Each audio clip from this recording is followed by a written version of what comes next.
Salam damai sejahtera saudara-saudaraku yang terkasih pencinta firman Tuhan. Berjumpa kembali dengan Bible Learning with Father Joseph. Saudara-saudara, apa kabar Anda hari ini? Saya sangat berharap hari ini dan seterusnya Anda memiliki sukacita dalam kehidupan Anda, terutama di hari raya kenaikan Tuhan. Bukan libur biasa di tengah-tengah minggu, tetapi sungguh sebuah peristiwa iman yang disaksikan oleh banyak orang, oleh para murid, bagaimana Tuhan Yesus yang wafat, bangkit, menampakkan diri kepada para muridnya, kini terangkat ke surga. Dikatakan dalam Mazmur, Tuhan telah naik diiringi dengan sorak-sorai. Maka dari itu saudara-saudara, saya sangat mengharapkan kita memaknai peristiwa agung iman ini dengan hati yang penuh sukacita. Jangan ada kemarahan hari ini, hanya ada sukacita. Jangan ada dosa hari ini, jangan ada muka-muka yang murung hari ini, tetapi sukacita. Karena apa?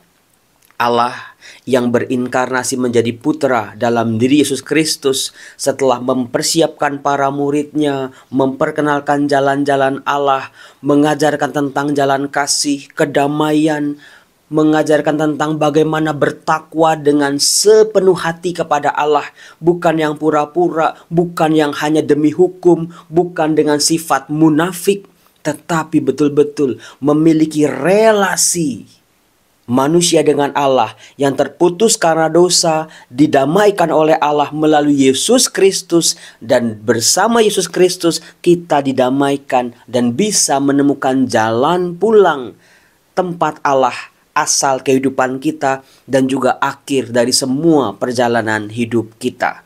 Saudara-saudara, bagaimana si Romo memaknai kisah peristiwa iman Tuhan Yesus yang naik ke surga? Izinkan saudara-saudara saya mengangkat dua peristiwa besar yang baru saja terjadi akhir-akhir ini. Yang pertama yaitu sepak bola negara Indonesia menang melawan Thailand di final SEA Games dengan pertandingan yang heboh dan seru. Ketika kita setelah bertanding, berpeluh, berjuang, setelah latihan bertahun-tahun, dengan persiapan kita yang matang, lalu kita bertanding dari babak pertama sampai babak akhir, dan kita keluar sebagai pemenang. Ada sujud syukur, ada sukacita, ada rasa bangga, ada ucapan terima kasih kepada Allah. Karena apa? Kita keluar sebagai pemenang dari segala lika-liku kehidupan kita. Ketika kita keluar sebagai pemenang, semua jerih payah, latihan, keringat, pengorbanan kita akan melihat itu semua ternyata membawa kita menjadi seorang pemenang.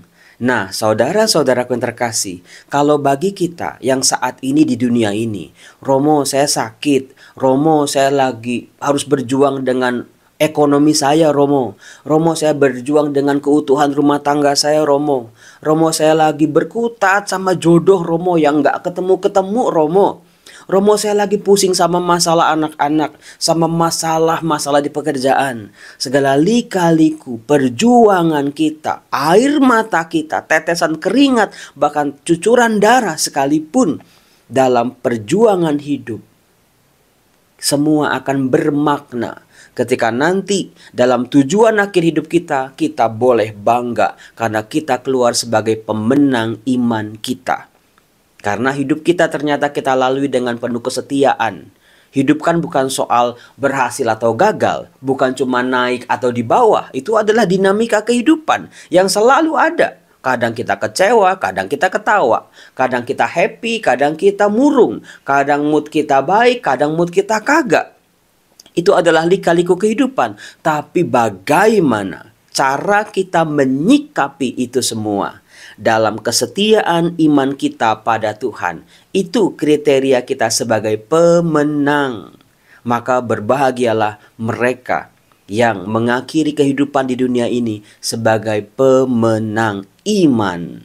Nah, lalu yang kedua, setelah kisah sepak bola Indonesia, yang kedua yang lagi rame juga di TikTok, di Instagram, di mana-mana adalah orang berebut untuk beli tiket Coldplay. Itu harganya bisa 3 juta, bisa 4 juta, 11 juta, bahkan dijual lagi oleh calo 30 juta. Itu berebut. Saya jadi berpikir, itu orang bisa menunggu, menanti, mengharapkan. Ngomongin berbulan-bulan terakhir kan ngomongin soal tiket Coldplay. Nonton apa enggak, nonton apa enggak. Nah kemarin dibuka, orang bisa nunggu berjam-jam dengan sabar. Dengan sebuah harapan, kali-kali aja aku bisa dapat. Lalu begitu jam 10 katanya langsung pada berebut. Dan ada yang nggak dapat, ada yang nggak bisa diakses, tapi ada juga yang bisa. Saya berpikir saudara-saudara, ratusan ribu orang berjuang untuk masuk pengen nonton konser Coldplay, seorang grup penyanyi yang terkenal itu. Apakah ketika pintu surga dibuka untuk kita, banyak orang berbondong-bondong dengan usaha yang sama, perjuangan yang sama, tenaga yang sama, jeripaya yang sama, effort yang luar biasa yang sama. Saudara-saudara, yang bisa saya katakan adalah pintu surga telah dibuka. Jadi kalau tiket Coldplay, konser Coldplay itu, linknya itu baru bisa dibuka jam 10 tadi malam. Tiket kerajaan surga itu udah dibuka. Tiketnya juga udah ada, yaitu Yesus Kristus. Imani Yesus, ikuti ajarannya, bersatu dengan Dia. Itu tiket masuknya udah dibuka sejak 2000 tahun yang lalu. Tetapi kenapa ketika orang mau ke gereja aja masih terpaksa, berdoa aja masih disuruh-suruh, mau mendekatkan diri pada Tuhan aja masih ogah-ogahan, diminta untuk melayani masih entar dulu, nanti tunggu pensiun misalnya. Ketika orang diajak untuk berjalan, berjuang masuk surga, gak ada yang mau. Tetapi ketika nonton Coldplay, kenapa orang bisa berlomba-lomba seperti itu? Nah, dari dua peristiwa ini kita bisa melihat saudara-saudara, bagaimana sih supaya kita nanti bisa bersama-sama dengan Yesus terangkat ke surga, masuk dalam kerajaannya. Dalam bacaan pertama, saudara-saudaraku, kita dibantu bagaimana Tuhan Yesus yang bangkit berkata kepada murid-muridnya demikian. Tetapi kamu akan diberi kuasa dan kamu akan menjadi saksiku di Yerusalem, di seluruh Yudea dan Samaria, bahkan sampai ke ujung bumi. Saudara-saudaraku yang terkasih, kata kunci yang pertama adalah untuk bisa masuk surga, untuk bisa bersatu dengan Tuhan, untuk bisa dapat tiket masuk itu, kita diajak bukan cuma sekedar dibaptis lalu pasti masuk surga, tetapi kita diajak, diberi tugas, murid-murid Tuhan menjadi saksinya. Mulai dari Yerusalem, Yudea, Samaria, sampai ke ujung bumi. Itulah yang membuat saya pagi-pagi mau bikin video untuk mewartakan firman Tuhan, karena tugas dari Tuhan Yesus ini. Kemudian saudara-saudaraku yang terkasih, dikatakan Yesus terangkat ke surga meninggalkan kamu ini, akan datang kembali dengan cara yang sama seperti kamu lihat Dia naik ke surga. Itulah kerinduan iman kita. Itulah kerinduan dari semua orang beriman. Tetapi pertanyaan besarnya adalah saudara-saudara, ketika nanti Tuhan Yesus yang datang, tiba-tiba tidak diketahui kapan, di mana, waktunya, hari apa, jam berapa. Ketika Tuhan Yesus datang dengan cara yang sama, pertanyaannya adalah, apakah kita sudah siap atau belum? Iya ya Romo ya, jadi mikir nih sekarang. Katanya Romo tadi disuruh sukacita, tapi mikirin nanti kedatangan Tuhan, terus saya masih banyak dosa Romo. Saya masih banyak kesalahan Romo. Saya masih kurang mengenal Tuhan Romo. Kabar baiknya adalah hari ini Anda diberi waktu untuk meninggalkan dosa-dosa, untuk berjuang dengan kelemahan-kelemahan, untuk mengenal Tuhan yang kita imani. Saudara-saudara yang terkasih, luar biasa bukan? Menjadi saksi karena kita diberi kuasa oleh Tuhan, bukan kuasa KW-KW, bukan kuasa kaleng-kaleng. Tuhan sendiri yang beri kita kuasa untuk bisa menjadi saksinya. Saksi akan kebaikan-kebaikan Tuhan, saksi akan cara kerja Tuhan, bagaimana Tuhan mencintai dunia ini, bagaimana Tuhan mencintai semua orang, bahkan orang-orang yang merasa tidak pernah mengalami cinta seumur hidupnya. Bahkan bagi orang-orang yang ditolak oleh dunia, para murid Yesus, kita, saya dan Anda harus bersaksi bahwa Tuhan mencintai semua orang. Dan cintanya bukan sekedar teori, cintanya sungguh nyata, real, bisa dirasakan, bisa dialami, bisa dihadirkan ketika kita hidup dalam kasih. Ketika masih ada pengampunan di dunia ini. Saudara-saudara, kalau kita baca juga ya di media sosial akhir-akhir ini, artis-artis lagi rame, cerai. Wah, pasangan-pasangan yang couple goal, yang kayaknya sweet-sweet banget di TV, ternyata selingkuh, ternyata gugat cerai. Membuat kita Romo. Bener juga Romo. Karena selama ini dunia yang dikenal oleh dunia adalah jatuh cinta. Aku jatuh cinta maka aku bisa menikah dan mau menikahi dia, bisa mau hidup sehidup semati. Saudara-saudara, tradisi Kristiani mengajak kita dalam hidup rumah tangga, anak orang tua, suami istri, relasi antara sahabat, jangan cuma berhenti pada cinta. Tuhan Yesus yang luar biasa ketika mengajar murid-muridnya, mengajarkan supaya kita bisa melompat satu langkah lebih tinggi, yaitu kasih. Karena kalau cuma cinta, ketika cinta kita akhirnya dikhianati, hilang yang kita cintai itu, hilang perasaan cinta kita. Kata-kata cinta berubah menjadi kata-kata benci. Jatuh cinta menjadi jatuh dalam petaka. Tetapi kalau kasih, saudara-saudara, kasih sifatnya itu tidak sepihak, tapi kasih saling membangun bersama-sama, saling belajar, saling bertumbuh, berjuang sampai akhir. Maka ada pengampunan, ada pengorbanan, ada perbuatan baik, ada ketaatan, ada kesetiaan, ada kasih. Kenakanlah kasih. Itu salah satu tiket kita masuk surga. Kemudian juga bagaimana misalnya di bacaan kedua dari surat Rasul Paulus kepada jemaat di Filipus dikatakan, saudara-saudara, kepada Allah Tuhan kita Yesus Kristus, yaitu Bapa yang Maha Mulia, aku memohon supaya Ia memberi kamu roh hikmat dan wahyu untuk mengenal Dia dengan benar. Kata kunci yang kedua, selain menjadi saksi, yaitu kita mengenal Allah.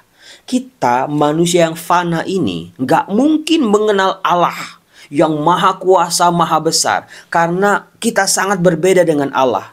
Tetapi kabar sukacitanya adalah Allah sendiri yang turun ke dunia, menghampiri kita, memperkenalkan dirinya kepada kita, mendekat pada kita, membuka dirinya supaya dikenali oleh manusia.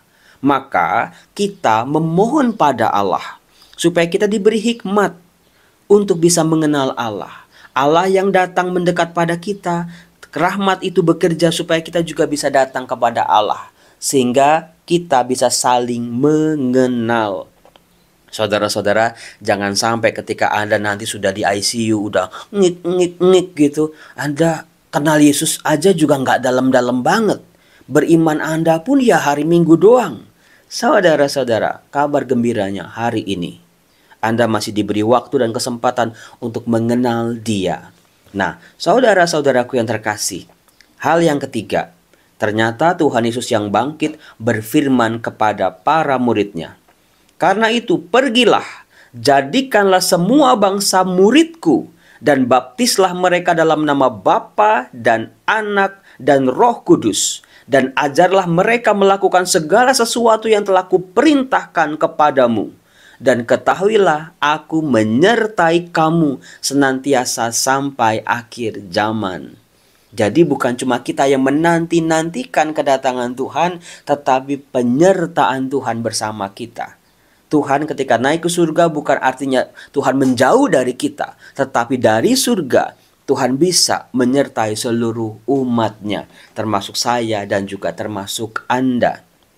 Dikatakan di sini, ajarlah mereka melakukan segala sesuatu yang telah kuperintahkan kepadamu. Dari sini tugas gereja ternyata bukan sekedar berkata-kata yang baik, mengajarkan ajaran-ajaran Yesus yang baik. Ajaran Yesus yang baik adalah ketika kita, orang-orang terpanggil ini, sudah melakukan, menghadirkan ajaran itu dalam kehidupan kita. Kita nggak mungkin ngajarin orang suruh berdoa kalau kita nggak berdoa. Kita nggak mungkin mengajarkan orang untuk mengampuni kalau kita aja sulit mengampuni. Saudara-saudara, saya pernah mengatakan bahwa menjadi saksi dalam dunia Timur Tengah kuno itu nggak bisa sekedar orang mengklaim diri gitu ya. Aku pengikut Kristus. Nggak bisa. Tetapi orang akan melihat apa yang dihidupi. Apa yang secara nyata setiap hari dia jalani. Bagaimana dengan kesaksian imannya dia menjalani hidupnya. Ada susah, ada sakit, ada sehat, ada senang, ada jatuh bangunnya. Bagaimana imannya bekerja dalam dirinya sendiri pertama-tama. Baru kesaksiannya akan berbunyi. Baru kesaksiannya akan didengar orang. Kalau kagak, nggak bakal didengar. Itulah saudara-saudara makna dari Tuhan Yesus yang naik ke surga. Saudara-saudara yang terkasih, saya berharap semoga hari ini kita iringi Tuhan Yesus yang naik ke surga dengan sorak-sorai, dengan cara hidup kita, dengan kata-kata kita, tindakan kita, dengan kehidupan kita sehari-hari. Betul-betul mencerminkan kita ini murid-murid Tuhan. Salam damai sejahtera saudara-saudara. Saya berharap Anda semua diberkati oleh kuasa kasih Tuhan. Ya Tuhan, berkatilah anak-anak-Mu ini, supaya kami semua merasakan kasih, boleh menghadirkan kasih, hidup dalam kasih. Karena dengan kasih kami boleh menjadi saksi-saksi-Mu sampai ke ujung dunia. Berkati kami anak-anak-Mu, berjuanglah Tuhan bersama-sama kami, sertai kami, beri kami hikmat untuk mengenal Engkau. Dalam nama Bapa dan Putera dan Roh Kudus. Amin. Salam damai sejahtera. Tuhan Yesus memberkati saudara. Amin. Bye-bye.